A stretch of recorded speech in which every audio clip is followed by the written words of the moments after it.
Please subscribe to Facetv Africa and turn the notification on. Facetv Africa, ẹ jọ̀ọ́, subscribe, hete. Face TV was Swoby.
Face TV Africa ni ẹ̀ ń wò yìí fún ẹ̀yin tí ẹ fẹ́ ṣe ayẹyẹ ìṣílé, ọjọ́ ìbí, ìgbéyàwó àti ayẹyẹ òkú àgbà.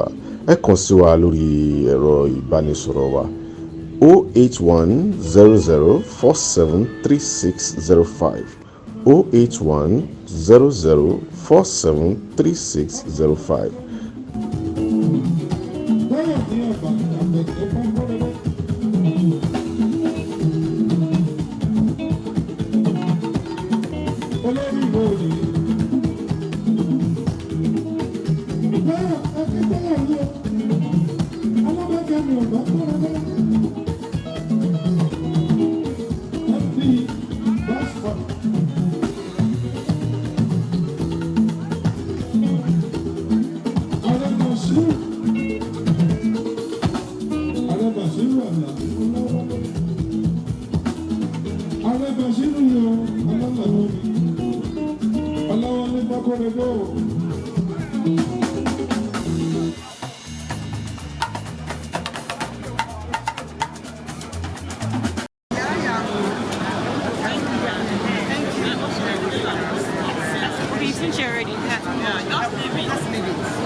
Face TV Africa ni ẹ̀ ń wò yìí fún ẹ̀yin tí ẹ fẹ́ ṣe ayẹyẹ ìṣílé, ọjọ́ ìbí, ìgbéyàwó àti ayẹyẹ òkú àgbà.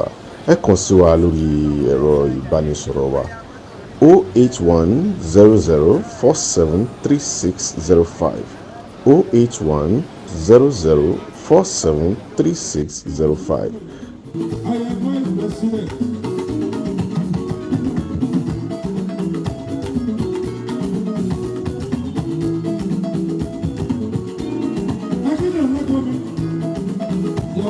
Excellency, I am Vice President, Yemi, Yemi, Yemi, Yemi, Yemi, Yemi, Yemi, Yemi, Professor, Yemi Osunbado.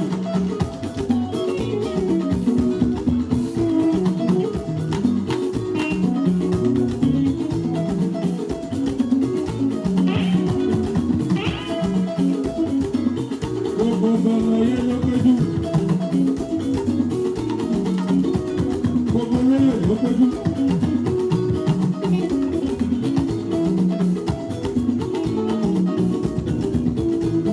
Kábíyèsí rẹ̀ kú ìkọlẹ̀. Ìyàwó yóò máa jẹ́ sí. Ọba aláwọ̀ Ṣayí Adémọ́lá. Adémọ́lá Alẹ́kùsì. Kùsẹ̀ láti tọ̀. Elegushi of Ikadi Elegushi Kingdom. Ọmọ Yakinde Bro Adeniyi Elegushi. Ọmọ olórin Súnmọ́túnmi o Títílayọ̀ Elegushi. Please subscribe to Face TV Africa and turn the notification on. Face TV Africa, ẹ jọ̀ọ́ ẹ subscribe hete. Face TV was Swoby.